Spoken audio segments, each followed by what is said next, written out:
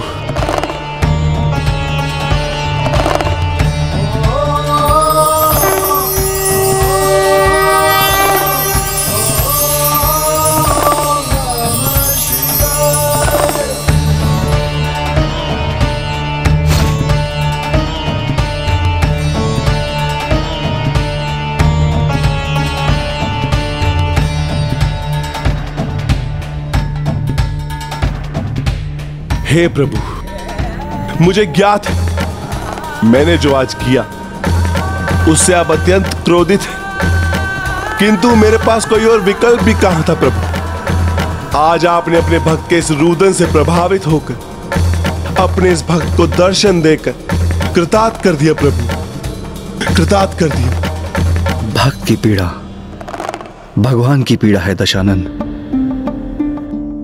तुम्हें जो कष्ट हो रहा था तुम्हारा आराध्य होने के कारण मैं भी उस कष्ट का अनुभव कर रहा था, और भक्ति की वेदना से भरा तुम्हारा विलाप, वो कर्कश रुदन जिसका श्रवण कर सभी विचलित हो उठे थे, और ऐसा रुदन करने वाले को रावण कहां जाना चाहिए। इसलिए आज से तुम्हारा यही नाम होगा, रावण रावण रावण रावण रावण।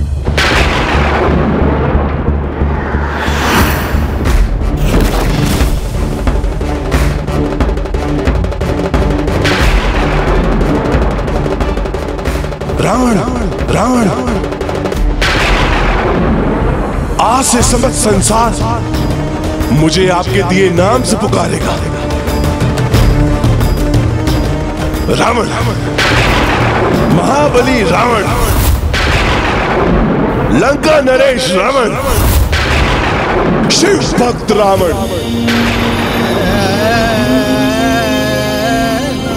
किंतु प्रभु, मेरी एक और इच्छा है। कहीं सत्य में ये दुष्ट अपनी चाल में सफल ना हो जाए। प्रभु भोले शंकर कभी अपने भक्तों में भेद नहीं करते, इसलिए कहीं वो उन्हें अपने साथ ले जाने की दशानन की इच्छा को स्वीकार न कर लें। यदि जो ये चाहता है इसे प्राप्त हो गया तो श्री हरि नारायण का नर रूप में रामावतार लेना निरर्थक हो जाएगा। रावण वत्स, तुम मुझसे जो चाहते हो मांग लो, किंतु मुझे अपने साथ लंका चलने का अनुरोध मत करना, क्योंकि मेरा स्थान तो सदैव कैलाश रहा है और सदा रहेगा। यही ध्यानस्थ रहता हूं मैं। वैसे तो समस्त संसार मेरा ही भाग है, मैं सभी में हूं और सब मुझ में है, किंतु मेरा सर्वाधिक स्थान तो कैलाश है। मैं वहीं स्थापित रहूंगा।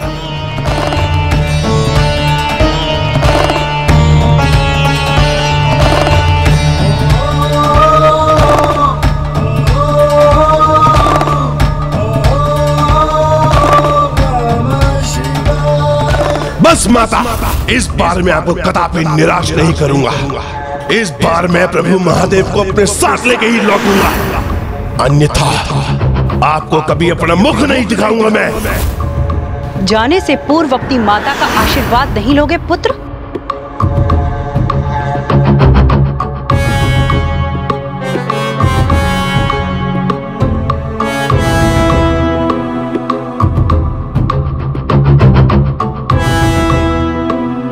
जाओ, सफलता प्राप्त करो।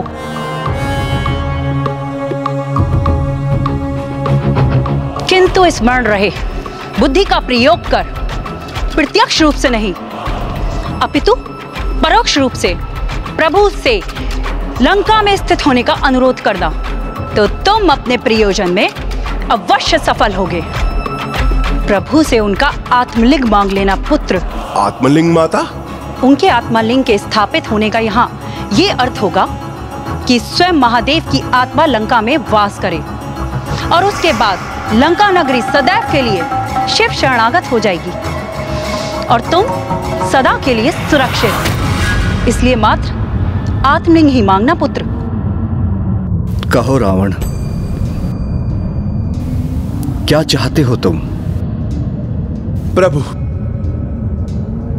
मुझे अपने वरदान स्वरूप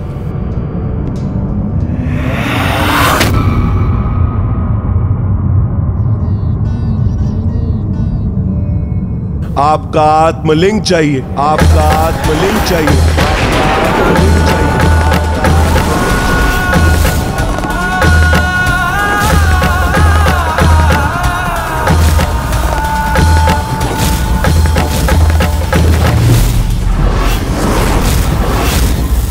आत्मलिंग का तो अर्थ हुआ पिताश्री की आत्मा, अर्थात परोक्ष रूप से उन्होंने पिताश्री को अपने साथ लंका ले जाने का ही वरदान मांग लिया माँ। हाँ पुत्र, जहाँ प्रभु का आत्मलिंग होगा वही उनका वास होगा। हे प्रभु, मुझे बस आपका आत्मलिंग चाहिए। मैं उसे अपने साथ लंका ले जाकर स्थापित करूंगा और जीवन भर आपकी भक्ति में लीन रहूंगा प्रभु। एक बार पुनः विचार कर लो रावण।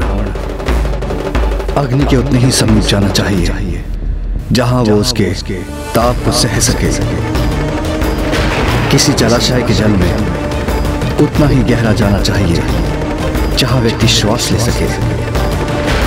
और किसी भक्त को भी अपने भगवान से वही वरदान मांगना चाहिए जिसे वो संभाल सके। मैं तुम्हें एक और अवसर देता हूं, क्योंकि कदाचित तुम्हें मुझसे कुछ अन्य मांगना चाहिए। हे प्रभु, क्या आपको मुझ पर, मेरी भक्ति, मेरी शक्ति, मेरे अनुष्ठान, मेरे वेद ज्ञान पर संदेह है प्रभु? आपको ऐसा क्यों प्रतीत होता है प्रभु कि मैं आपके सानिध्य के योग्य नहीं? क्या मैं आपके आत्मलिंग को लंका में संभाल नहीं सकूंगा? प्रभु, रावण इतना अयोग्य नहीं। यह मेरा दृढ़ निश्चय है कि मैं लंका आपके आत्मलिंग के साथ ही लौटूंगा, क्योंकि मैंने अपनी माता को वचन दिया है। तो अपने भक्त के वचन को निभाने का अवसर देकर उसका मान रखिए प्रभु। आप स्वयं मेरे साथ लंका चले, अन्यथा अपने आत्मलिंग स्वरूप प्रदान करें प्रभु।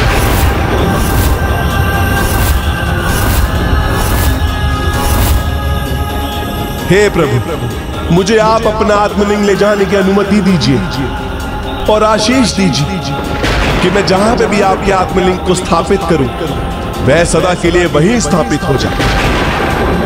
क्या तुम्हें मुझसे यही चाहिए रावण?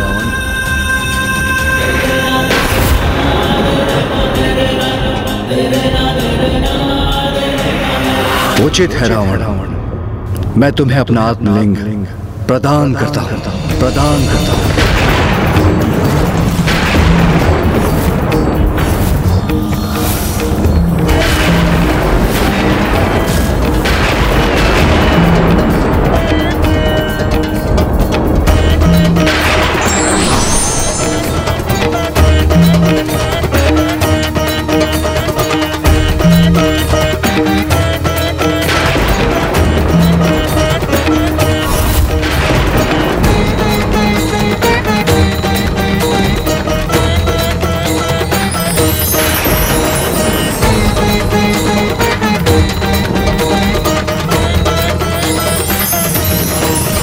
ये क्या हुआ?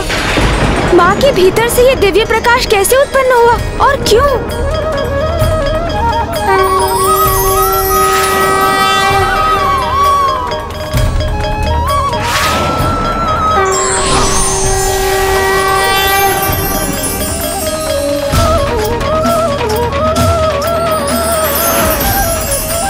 स्वामी, यदि आपकी आत्मा प्रस्थान करेगी तो मेरी आत्मा को भी आपका साथ देने, आपके साथ जाना ही होगा, क्योंकि जहां आप हैं वहीं मैं हूं स्वामी।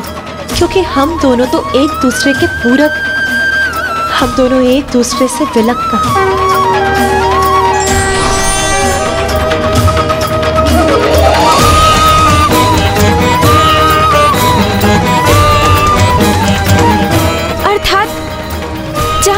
पिताश्री के आत्मलिंग की स्थापना होगी, वही माँ अपने आत्म स्वरूप में स्वयं भी रहेंगी।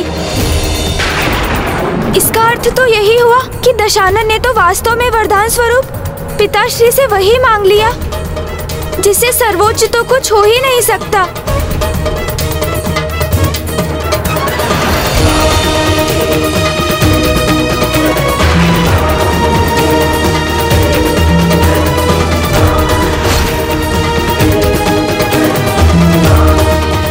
तुम मेरा आत्मलिंग अपने साथ अवश्य ले जा सकते हो रावण, किंतु स्मरण रखना आज सूर्यास्त से पूर्व तुम्हारी इच्छा के अनुसार जहां मेरा आत्मलिंग थल का स्पर्श करेगा वो सदा के लिए वही स्थापित हो जाएगा। प्रभु एक बार आपका ये आत्मलिंग मेरे हाथ में स्थान ग्रहण कर ले तो फिर वो लंका में जाके ही उतरेंगे और फिर वहीं स्थापित होंगे, उससे पूर्व नहीं।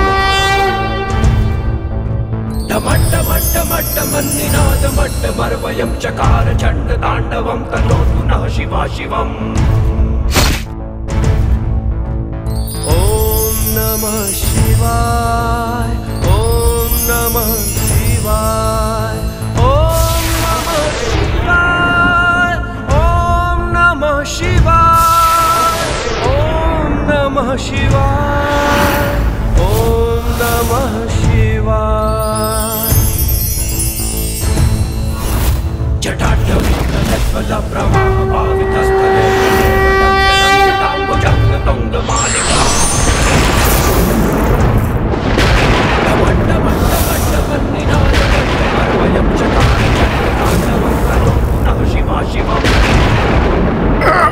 प्रभु का आत्मलिंग इतना भारी होगा ज्ञात नहीं था मुझे।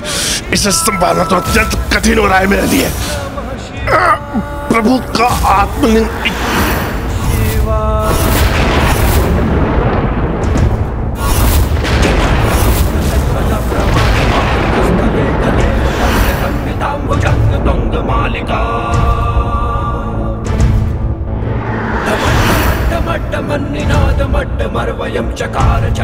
जहां मेरा आत्मलिंग थल का स्पर्श करेगा वो सदा के लिए वही स्थापित हो जाएगा।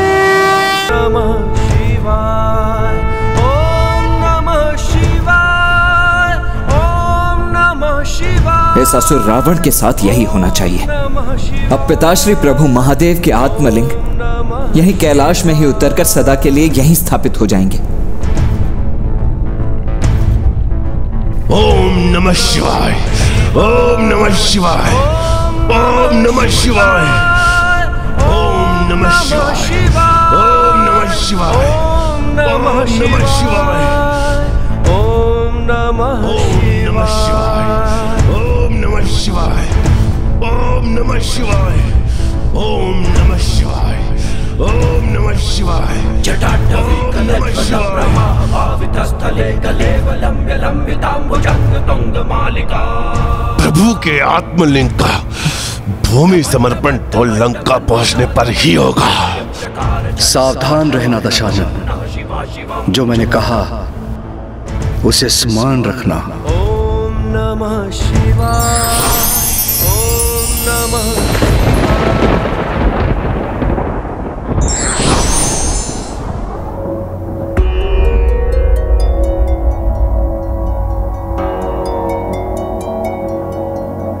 क्या हुआ पार्वती?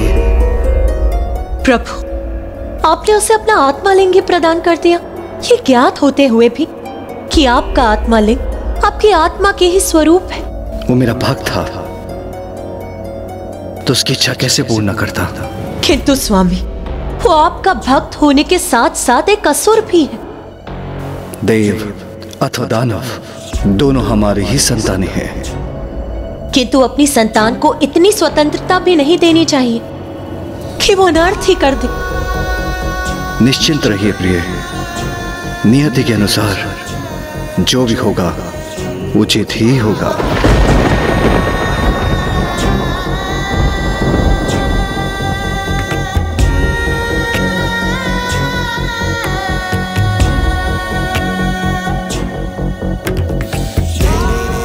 कैसे निश्चिंत हो जाऊं?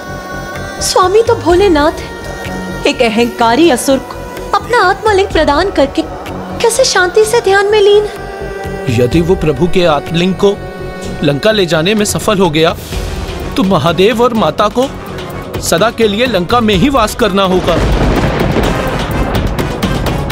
किंतु स्वामी इसकी चिंता क्यों नहीं कर रहे कि प्रभु का आत्मलिंग लंका में स्थापित होते ही वहां के असुरों को स्वामी की छत्र छाया प्राप्त हो जाएगी। फिर उनका विनाश करने हेतु भ्राता श्री हरि नारायण राम अवतार लेकर भी उनका विनाश करने में असमर्थ होंगे।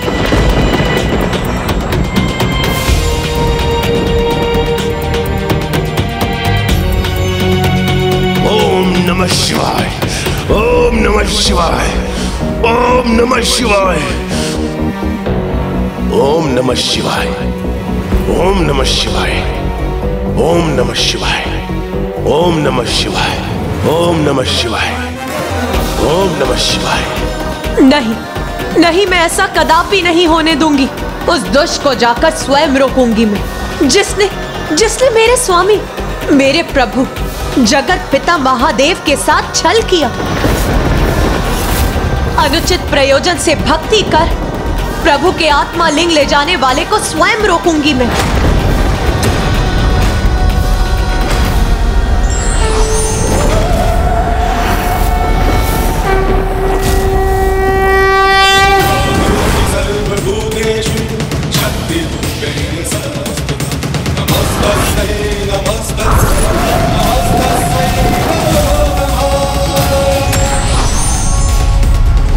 रुक जाइए देवी पार्वती, आप कुछ भूल रही हैं। दशानन भक्ति की मर्यादा को लांघ रहा है। वो ये भूल गया है कि मैं उसका एक ही पल में सर्वनाश कर दूंगी। ये वो दुष्ट भूल रहा है। किंतु आप भूल रही हैं कि स्वयं महादेव उसके साथ हैं। उसे महादेव के आत्मलिंग का सानिध्य प्राप्त है। ओम नमः शिवाय, ओम नमः शिवाय। तब मैं उस पर कैसे प्रहार कर सकती हूँ?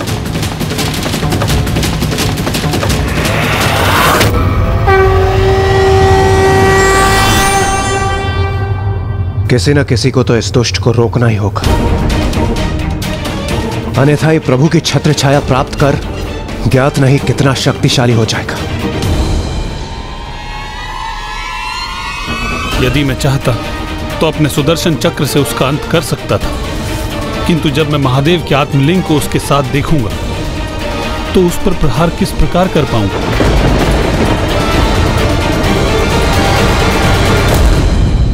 यदि उस असुर को रोकने का कार्य है दुर्गम कार्यों को सुगम बना देने वाली देवी दुर्गा नहीं कर सकती, जगत के पालनहार श्री विष्णु भी नहीं कर सकते, तो भला कौन कर सकता है?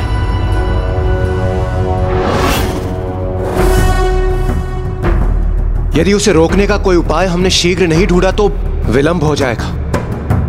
एक बार ये दुष्ट असुर महादेव के शिवलिंग के साथ लंका पहुंच गया तो उसका संहार करना असंभव हो जाएगा। कुमार कार्तिकेय, आप देव सेनापति हैं और शिव पुत्र भी हैं, इसलिए आप असुर राज रावण को रोकने में सक्षम हैं। देवराज, ऐसे शुभ कार्यों के लिए तो सदैव तत्पर रहता हूं मैं, किंतु आज मैं स्वयं को इसमें असमर्थ पा रहा हूं। दशानन रावण अत्यंत शक्तिशाली एवं युद्ध कला में अत्यंत निपुण असुर है, और अब तो उसके पास पिताश्री का आत्मलिंग भी है। इसीलिए ऐसी अवस्था में उस पर आक्रमण करना सर्वथा अनुचित होगा। किंतु फिर भी यदि मैं उससे युद्ध करूं, जिसके परिणाम स्वरूप उसके हाथों में स्थित पिताश्री का आत्मलिंग डोल जाए, तो संपूर्ण सृष्टि ही डोल जाएगी। इसीलिए इस विकट समस्या का समाधान हमें शक्ति से नहीं अपितु युक्ति से करना होगा, और जो शक्ति और युक्ति दोनों के प्रयोग में निपुण है वो प्रथम पूज्य गणेश तो स्वयं इस विचार में डूबे हुए हैं।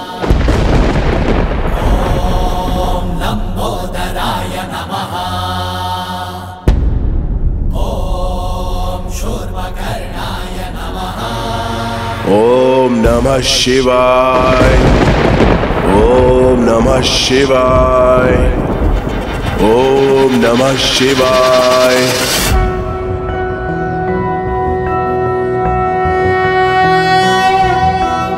एकदन्तं महाकायं तप्तकाञ्चनं सन्निभं लम्बोदरं विशालाक्षं वन्देऽहं गणनायकं मुञ्जकृष्णाजिनहरं नागयज्ञोपवीतिनं बालेन्दुकलिकामौलिं वन्देऽहं गणनायकम्।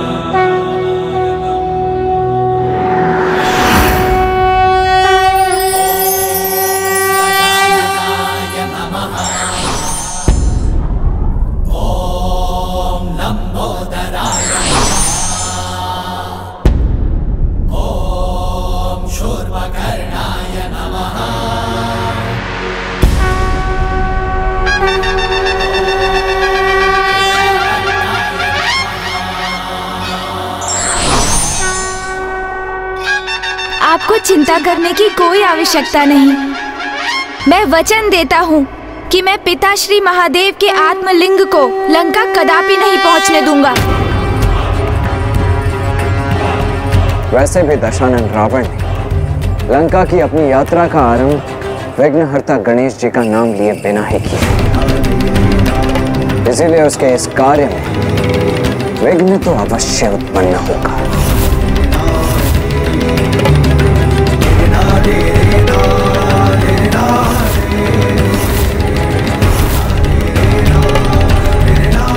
ओम नमः शिवाय, ओम नमः शिवाय, ओम नमः शिवाय, ओम नमः शिवाय, ओम नमः शिवाय। प्रभु महादेव का ये आत्मलिंग तो मेरी कल्पना से कहीं अधिक भारी है। उड़ान भरो पुष्पक विमान, उड़ान भरो।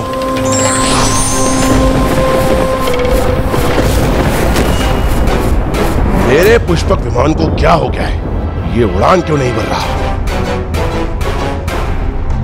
उड़ान भरो पुष्पक विमान।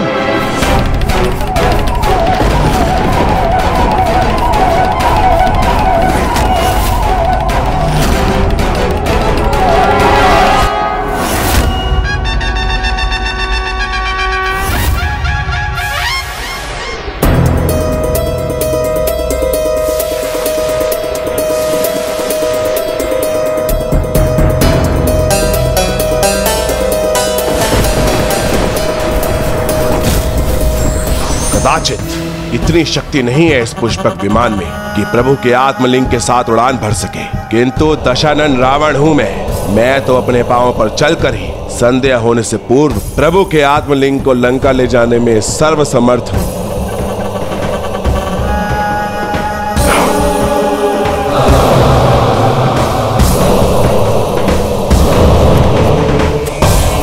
ओम नमः शिवाय, ओम नमः शिवाय, ओम नमः शिवाय।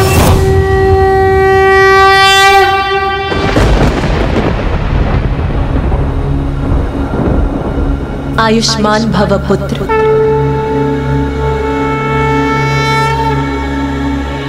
किंतु स्मरण रहे, आज तुम्हारी युक्ति का सामना मात्र दशानन से ही नहीं अपितु तुम्हारे पिता के प्रति भक्ति से भी है। तुम्हें सृष्टि को भी बचाना है तो अपने पिता के दिए वचन का भी ध्यान रखना होगा। किसी भी स्थिति में तुमसे कोई त्रुटि नहीं होनी चाहिए।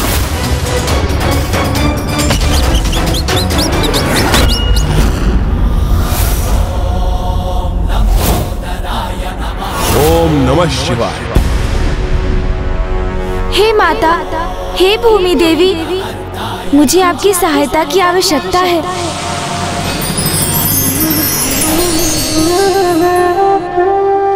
प्रणाम माता। माता, उस दुष्ट असुर राक्षस राज रावण को रोकने के लिए मुझे उनके मार्ग में अनेकों बाधाएं उत्पन्न करनी होंगी माँ, किंतु उसके लिए मैं धरती को कोई क्षति नहीं पहुंचाना चाहता, तो क्यों ना आप ही उनके मार्ग में अनेकों बाधाएं उत्पन्न कर दें, जिससे वो प्रभु महादेव को उनके आत्मलिंग स्वरूप में अपने साथ लंका ले जाने में असमर्थ हो जाए। माता, आप प्रथम पूज्य है श्री गणेश जी। आपके तो किसी भी कार्य में सहायक बनकर मैं कृतार्थ हो जाऊंगी। आप निश्चिंत रहें, मैं आपके आदेश अनुसार इस असुर के मार्ग में अनेकों विघ्न उत्पन्न करूंगी।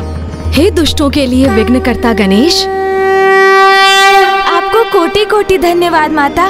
कोटि कोटि धन्यवाद। ओम नमः शिवाय, ओम नमः शिवाय, ओम नमः शिवाय, ओम नमः शिवाय, ओम नमः शिवाय, ओम नमः शिवाय। या देवी सर्वभूतेषु मारूपेण संस्थिता, नमस्तस्यै नमस्तस्यै नमस्तस्यै नमो नमः। या देवी सर्वभूतेषु शक्तिरूपेण संस्थिता, नमस्तस्यै नमस्तस्यै नमस्तस्यै नमो नमः। ओम नमः शिवाय। मेरे मार्ग में कौन व्यवधान उत्पन्न कर रहा है? मेरे समक्ष आ।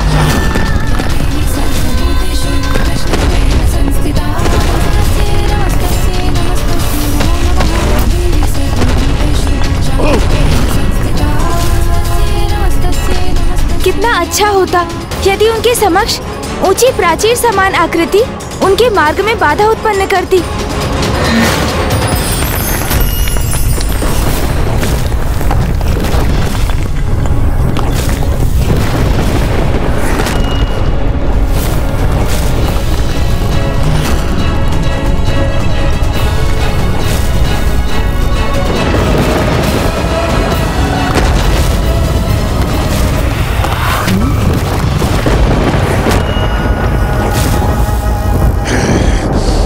बड़ी कठिनाइयों से अपने प्रभु महादेव के भोलेपन का लाभ उठाकर उनके आत्मलिंग स्वरूप को लंका ले जा रहा हूं मैं, तो अब उन्हें अपने वचन से मुक्त नहीं होने दूंगा मैं।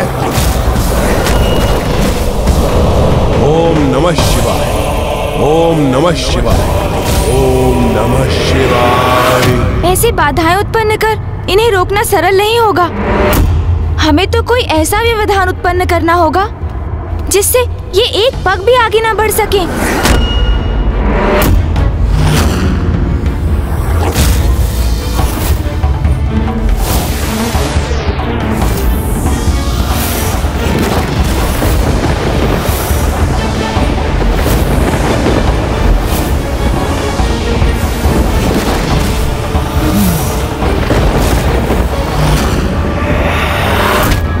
मैं भी इस मिट्टी के फसाव में धंसता जा रहा हूं। मुझे ही अपने बचाव का कोई उपाय करना होगा।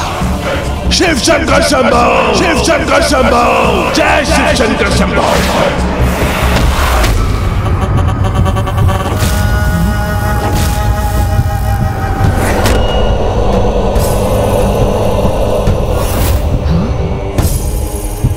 ओम नमः शिवाय, ओम नमः शिवाय, ओम नमः शिवाय। तुम जो भी हो, आज मुझे नहीं रोक सकते। मेरे प्रभु का आत्मलिंग मेरे पास है, जो मैं लंका ले जाके ही रहूंगा।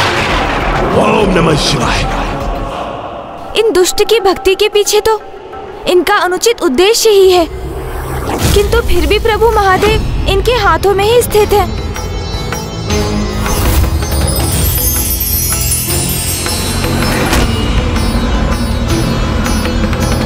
रुक जाइए माता, उनके मार्ग में और बाधाएं मत उत्पन्न कीजिए। वो तो प्रभु के आत्मलिंग स्वरूप को अपने साथ ले जा रहे हैं, इसलिए हम उनके मार्ग में जितनी भी बाधाएं उत्पन्न करें, उन्हें रोकने में तो हम असमर्थ ही रहेंगे ना माता। माता, हमें शक्ति से नहीं, युक्ति से कार्य लेना होगा। इसलिए अब मैं स्वयं जाकर उन दशानन रावण को रोकूंगा।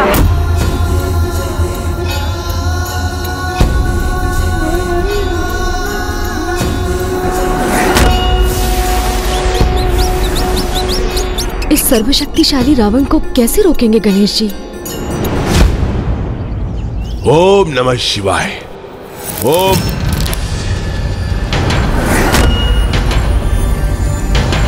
नमः शिवाय, ओम नमः शिवाय, ओम नमः शिवाय, ओम नमः शिवाय, ओम नमः शिवाय।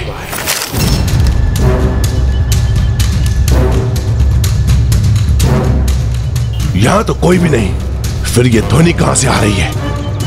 ओम नमः शिवाय, ओम नमः शिवाय, ओम नमः शिवाय, ओम नमः शिवाय, ओम नमः शिवाय, ओम नमः शिवाय, ओम नमः शिवाय, ओम नमः शिवाय। कौन है?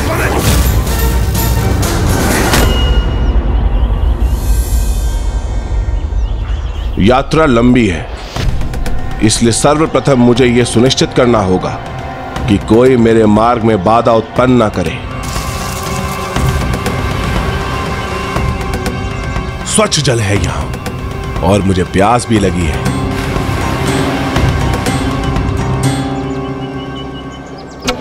किंतु अभी भूख प्यास कुछ नहीं। सर्वप्रथम मुझे संध्या होने से पूर्व ही लंका पहुंचकर प्रभु के आत्मलिंग की स्थापना सुनिश्चित करना होगा। फिर ही रुकूंगा अथवा विश्राम करूंगा। ओम नमः शिवाय, ओम नमः शिवाय, ओम नमः शिवाय, ओम नमः शिवाय, ओम नमः शिवाय, ओम नमः शिवाय। कोई शत्रु है मेरे पीछे, अवश्य वही है जो मेरे मार्ग में बाधाएं उत्पन्न कर रहा है।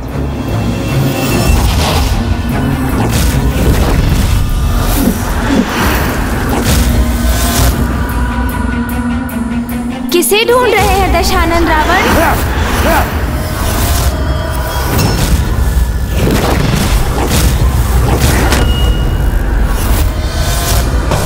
तो तुम थे जो मेरे लिए कठिनाई उत्पन्न कर रहे थे।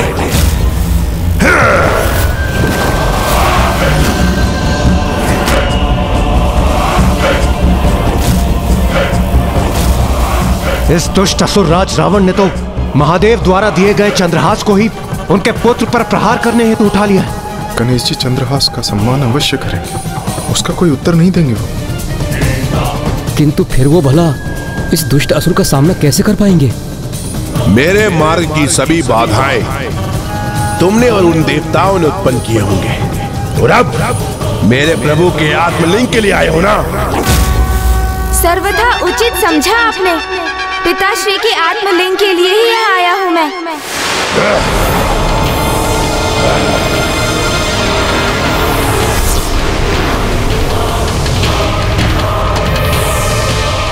सावधान शिवनंदन, यदि आपने मेरे प्रभु के आत्मलिंग की ओर एक पद भी बढ़ाया तो मैं भूल जाऊंगा कि आप मेरे आराध्य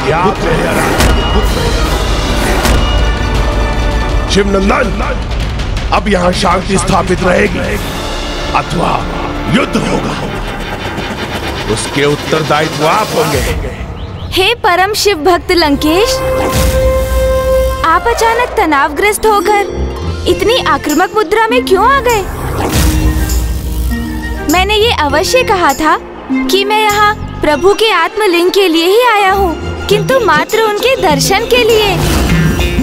उन्हें आपसे प्राप्त कर यहाँ से कहीं ले जाने के लिए नहीं दशानन। वैसे भी जब स्वयं पिताश्री प्रभु महादेव ने आपको अपना आत्मलिंग प्रदान किया है, तो फिर उन्हें आपसे कौन ले सकता है भला? तो फिर आपने मेरे मार्ग में इतनी बाधाएं और संकट क्यों उत्पन्न किए? नहीं नहीं लंकेश, मेरा विश्वास कीजिए, मैंने तो आपके मार्ग से एक तिनका भी नहीं हटाया है। आप स्वयं ही विचार कीजिए, यदि मैं आपसे प्रभु के आत्मलिंग को छीनने का प्रयास करने आता तो ऐसे निशस्त्र होकर तो कदापि नहीं आता ना। फिर तो मेरे पास अवश्य ही आपके समान हाथों में कोई शक्तिशाली अस्त्र होता ना। चतुर चतुर चतुर चतुर ज्ञानी, और आप जैसे महाज्ञानी की दृष्टि से ये सत्य भला कैसे छिपा रह सकता है? ये तो आप ज्ञात कर ही चुके होंगे। हाँ हाँ अवश्य, मेरी कुशाग्र बुद्धि सब ज्ञात कर लेती है। आप यहाँ प्रभु के आत्मलिंग की प्राप्ति के लिए नहीं आए हैं, इसका आभास होते हुए भी मैं अपनी सावधानी का परिचय दे रहा था, क्योंकि ये तुच्छ देवता सदैव मेरे कार्य में बाधा उत्पन्न करते हैं।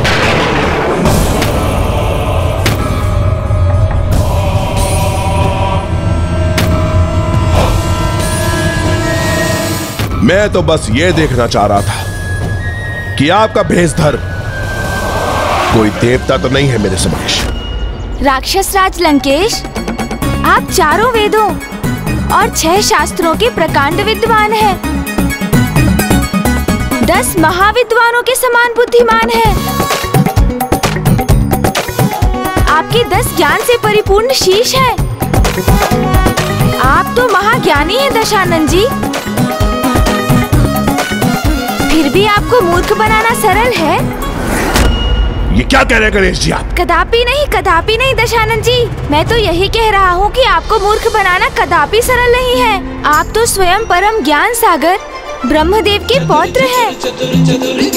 अर्थात आपके भीतर तो उन ब्रह्मदेव का अंश समाहित है जो त्रिदेवों में से एक है, जो अपने कार्य से कदापि नहीं भटक सकते। फिर भी आपको भटकाना सरल है। कदापि नहीं है लंकाधिपति। संगीत में आपसे निपुण तो कोई नहीं। आप जिस प्रकार अपनी वीणा का वादन करते हैं, उसमें कोई भी आपकी धुन में रम जाए।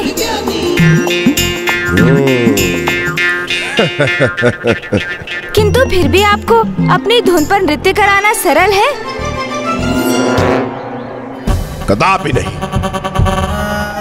उचित कह रहा हूँ ना गणेश जी? आप यही कहना चाह रहे थे ना? हाँ लंकेश, सर्वथा उचित कहा आपने। आपको आपकी धुन पर नृत्य कदापि नहीं, कोई नहीं करवा सकता, क्योंकि आप तो वो हैं जिनकी धुन का श्रवण कर संपूर्ण कैलाश थिरक उठा था। स्वयं प्रभु महादेव आपकी धुन पर गतिमान हो उठे थे। विनिर्गमत क्रमस्फुरत् कराल भाल भव्यवाढ्यमित धिमित धिमित ध्वनन् मृदंग तुंग मंगल ध्वनिक्रम प्रवर्तित प्रचंड तांडव शिव। आप तो वो हैं जिन्होंने शिव तांडव स्रोत की रचना की है, जिन्होंने कैलाश को ही अपने स्थान से अस्थिर कर दिया। आप जैसे महान कवि, महान योद्धा, महाज्ञानी, महाभक्त भला और कहाँ। इसलिए सत्य तो ये है कि मैं मात्र प्रभु के आत्मलिंग ही नहीं, अपितु आपके दर्शन प्राप्त करने भी यहाँ आया था। हे परम शिव भक्त, हे शास्त्रों के परम ज्ञानी, परम विद्वान, सर्वगुण संपन्न है आप लंकेश।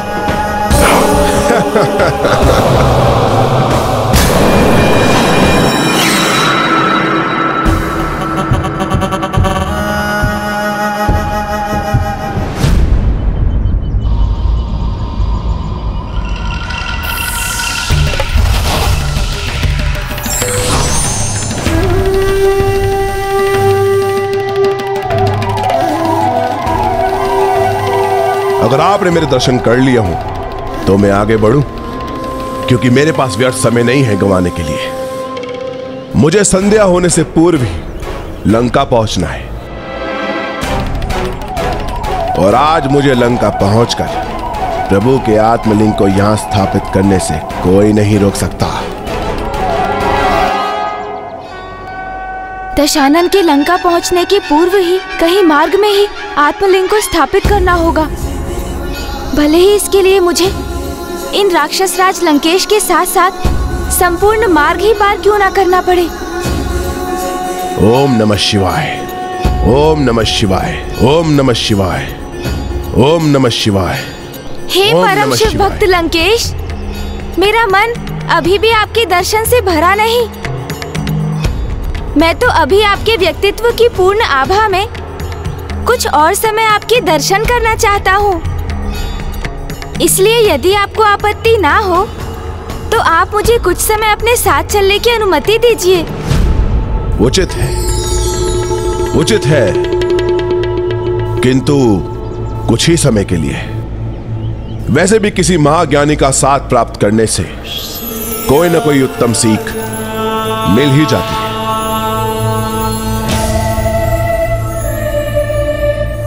ओम नमः शिवाय, ओम नमः शिवाय, ओम नमः शिवाय, ओम नमः शिवाय।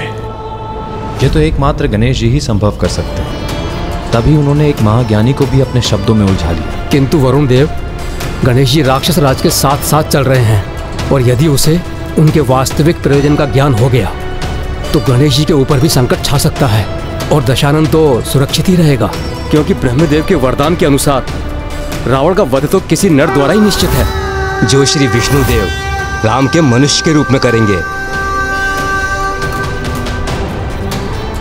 ओम नमः शिवाय, ओम नमः शिवाय, ओम नमः शिवाय। यदि गणेश जी ने मुझसे कोई छल करने का प्रयास किया तो फिर मैं इसकी चिंता नहीं करूंगा कि ये मेरे आराध्य के पुत्र हैं। इन पर घातक प्रहार करूंगा मैं।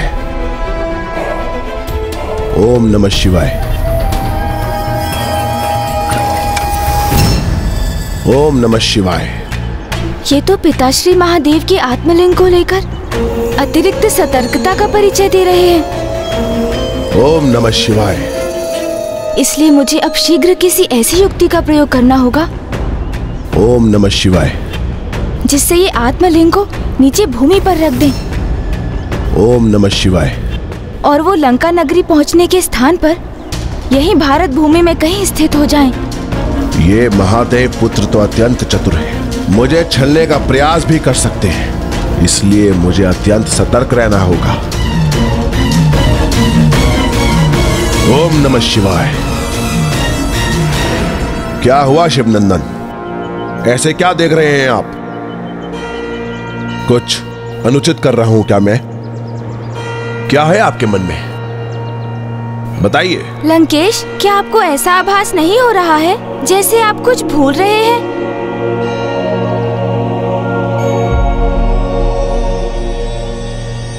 एक बार को तो सूर्य देव भी भोर में प्रकट होकर अपनी रोशनी देना भूल सकते हैं, किंतु मैं दशानन कुछ नहीं भूलता। यही प्रश्न तो मेरे मन में भी उठा था कि वो परम भक्त, परम ज्ञानी असुरराज लंकेश, जो कभी कुछ नहीं भूलते हैं, वो भक्ति से संबंधित इतनी गूढ़ बात कैसे भूल रहे हैं? ऐसा कुछ नहीं है, भूल दशानन से नहीं, आपसे हो रही है गणेश जी। उचित है फिर, यदि आपको इतना ही विश्वास है कि आप कुछ नहीं भूल रहे हैं, तो फिर मैं ही कुछ क्यों कहूँ आपसे और क्यों आपका समय व्यर्थ करूं? वो तो मैं बस एक बार प्रभु के आत्मलिंग एवं आपके दर्शन करने की इच्छुक था। मेरी वो इच्छा तो पूर्ण हो गई, तो अब मैं प्रस्थान करता हूँ फिर। हाँ, किंतु स्मरण रखिएगा लंकेश, भक्ति का संपूर्ण फल भक्ति के समस्त नियमों का पालन करने पर ही प्राप्त होता है, अन्यथा दिव्य से दिव्य मूर्ति पाषाण ही बनी रह जाती है। और यदि सब कुछ श्रद्धा पूर्वक उचित प्रकार से किया गया हो, तो फिर पाषाण आकृति भी प्रभु का रूप धारण कर लेती है। कहीं सत्य में तो कुछ नहीं बोल रहा हूं मैं।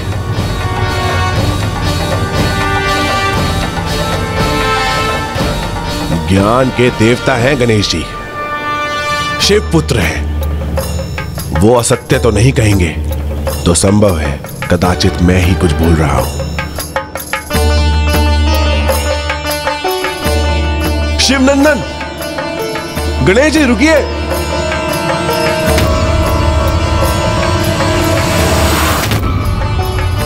गणेश जी रुकिए, गणेश जी रुकिए। प्रस्थान करने की इच्छा है तो अवश्य कीजिए, किंतु मुझे बताते तो जाइए कि मैं क्या भूल रहा हूं। आपने इतने विश्वास से कहा था, अवश्य कोई मैं बड़ी बात ही भूल रहा हूं, बताइए ना मुझे। ओहो लंकेश, भूल जाइए कि मैंने ऐसा कुछ कहा था आपसे। शिवनंदन, मेरी बात तो सुनिए। गणेश जी, आप मुझे इस प्रकार निराश मत कीजिए, बताइए ना, अन्यथा मैं आपका इसी प्रकार पीछा करता रहूंगा। बताइए। भूल गए क्या? आपने ही तो इतने विश्वास से कहा था कि आप कुछ नहीं भूलते, तो फिर मेरे कुछ कहने का क्या लाभ लंकेश? आप तो रहने ही दीजिए लंकेश, उचित है मैं प्रस्थान करता हूँ। ज्ञात नहीं गणेश जी के मन में क्या योजना है, किंतु जो भी है वो अत्यंत सुदृढ़ है। कृपया करके आप मुझे बता दीजिए पार्वती नंदन कि मैं क्या भूल रहा हूँ। ओह, ओहो, यदि आप सत्य में ज्ञात करना ही चाहते हैं लंकेश, तो उचित है। सुनिए, जब भी अपने किसी आराध्य के श्री विग्रह को अथवा उनके चिन्ह, उनके प्रतीक को एक स्थान से दूसरे स्थान ले जाया जाता है, तो उनकी लीला का गान अथवा उनकी कथा सुनाना आवश्यक होता है लंकेश। तो प्रभु शिव की कुछ गाथाएं तो आपको भी ज्ञात होंगी ना? आप भूल रहे हैं गणेश जी, मैं दशानन परम शिव भक्त हूँ। मुझे अपने प्रभु के समस्त 19 अवतारों की कथा ज्ञात है। ओह अच्छा, प्रभु की समस्त कथाएं ज्ञात है आपको लंकेश? हाँ, मैं प्रभु का परम भक्त ऐसे नहीं कहलाता हूँ। तो फिर जब भगवान के श्री विग्रह की झांकी का आयोजन करने वाले ऋषि मुनि भी उनकी कथा सुनाने जाते हैं, तो आप तो स्वयं प्रभु शिव जी के आत्मलिंग को लिए जा रहे हैं, तो फिर आप उनकी कथा सुनाना कैसे भूल सकते हैं लंकेश? मैं ये कदापि नहीं बोला गणेश जी। मैं तो उस श्रोता को ढूंढ रहा था जिन्हें मैं शिव कथा सुना सकूं, किंतु अब वो मुझे मिल गए हैं जिन्हें वो मैं कथा सुना सकता हूँ। कौन मिल गया आपको लंकेश? किसे सुनाएंगे प्रभु की कथाएं आप? पार्वती नंदन, आप आ गए ना मेरे समक्ष। अब ये कथा मैं आपको सुनाऊंगा। अंततः मैं इनके साथ कुछ और समय रहने का उपाय तो ढूंढ सका। अब मार्ग के मध्य में उचित समय पर लंकेश को विवश कर दूंगा कि वो प्रभु के आत्मलिंग को भूमि पर रख दे और प्रभु महादेव सागर पार लंका ना जाकर यहीं भारत भूमि में स्थापित हो जाए। और पिताश्री के जिन 19 अवतारों का उल्लेख भैया ने किया था, मुझे उनकी कथा का श्रवण करने का सौभाग्य भी प्राप्त हो जाएगा। किंतु अभी तो ये मेरी यात्रा का प्रथम चरण ही है। अब मुझे अगले चरण पर पहुंचने का भी कोई उपाय सोचना होगा। तो अब मैं इसके भय को ही अपना शस्त्र बना लेता हूँ। किस सोच विचार में डूब गए आप शिव सूत गजानन? क्या आप प्रभु के 19 अवतारों की कथा सुनने के लिए तैयार हैं? दुर्भाग्यवश मैं इस कथा का श्रवण नहीं कर सकता लंकेश। क्यों गणेश जी, क्या आपको इन कथाओं के श्रवण में कोई भी रुचि नहीं? रुचि तो है असुरराज लंकेश, किंतु कथा का श्रवण करने पर कुछ दक्षिणा प्रदान करनी होती है और मेरे पास तो दक्षिणा देने के लिए कुछ भी नहीं। और फिर आप स्वर्ण नगरी लंका नरेश हैं, आपको वैसे भी भला कोई क्या दे सकता है, इसलिए मेरा प्रस्थान करना ही उचित होगा। पार्वती नंदन, क्यों रुकिए तो। किंतु दक्षिणा तो श्रद्धा से दी जाती है, उसका कोई मोल भाव नहीं होता। अगर आप मुझे मार्ग से कंकड़ भी दे देंगे तो वो मेरे लिए पर्याप्त होगा। फिर तो मेरे पास कुछ ऐसा है जिसे मैं आपको दक्षिणा दे सकता हूँ और वो आपके लिए लाभकारी भी होगा लंकेश। ये देखिए, जल है मेरे पास। मार्ग में जब कथा सुनाते सुनाते आपका कंठ सूखेगा तो यही पुनः उसे तर करेगा। मुझे वचन दीजिए दशानन, मैं जब भी आपको दक्षिणा स्वरूप कलश प्रदान करूं, आप उसमें से कुछ जल अवश्य ग्रहण करेंगे। और ऐसा तब तक होता रहेगा जब तक मेरा कलश ही जल से रिक्त ना हो जाए। इतने छोटे से कलश के जल से तो मेरा कंठ भी कहां तर होगा। इतनी छोटी मात्रा में जल का पान करने से भला मुझे क्या हानि होगी? कुछ नहीं। हे गंगा मैया, मेरी सहायता कीजिए। इस असुरराज को रोकने हेतु इनको बार बार जल पान करवाने की आवश्यकता है। मुझे आशीष दीजिए माता कि आपकी कृपा से इस कलश का जल तब तक समाप्त ना हो जब तक दशानन लघु शंका के लिए बाध्य ना हो जाए।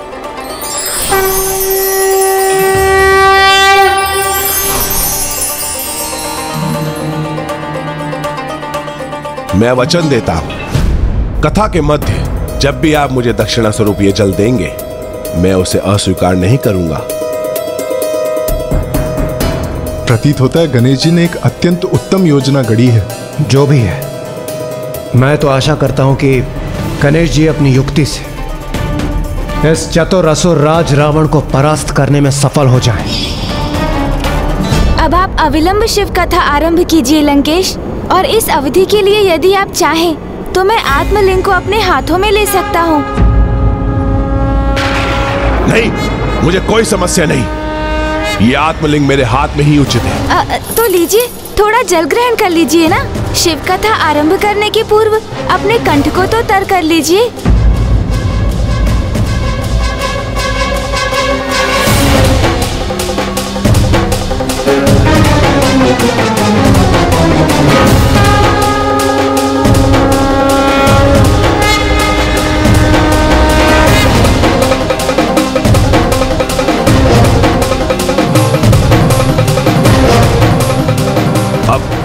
ध्यान लगाकर सुनिएगा मेरी कथा।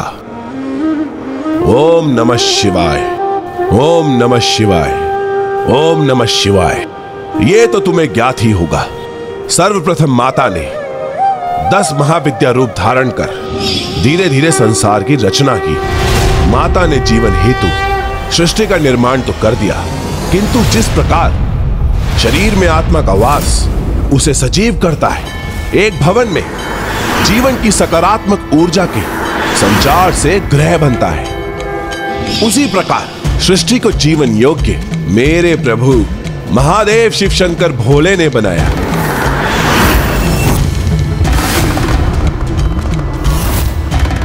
मानव जीवन उद्धार के लिए प्रभु ने 19 अवतार लिए और उनके हर एक अवतार ने मानवता को जीने के लिए एक सिद्धांत दिया। और इन 19 अवतारों से मानवता को 19 सिद्धांत प्राप्त हुए, जिसका पालन कर मनुष्य इहम अर्थात यहाँ, परम अर्थात यहाँ के बाद, जब उनकी आत्मा का परमात्मा से मिलने हेतु प्रस्थान हो चुका हो, दोनों ही अवस्था में आनंद का अनुभव कर सकता है। और इस सब का आरंभ हुआ प्रभु के प्रथम अवतार पिपलाद से, पिपलाद से, पिपलाद से।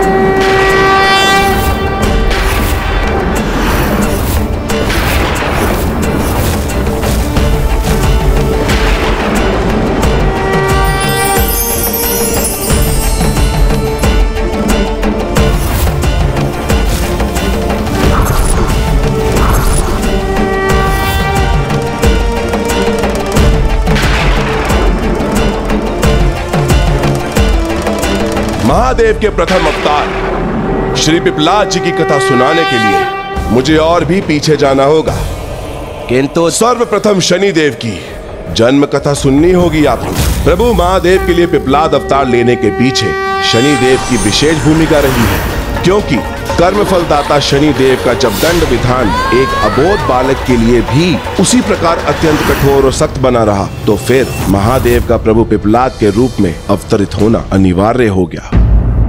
बल और शक्ति लगाकर ही हर कार्य को पूर्ण नहीं किया जा सकता, इसीलिए तो बल से अधिक बुद्धि और युक्ति को महत्व दिया गया है।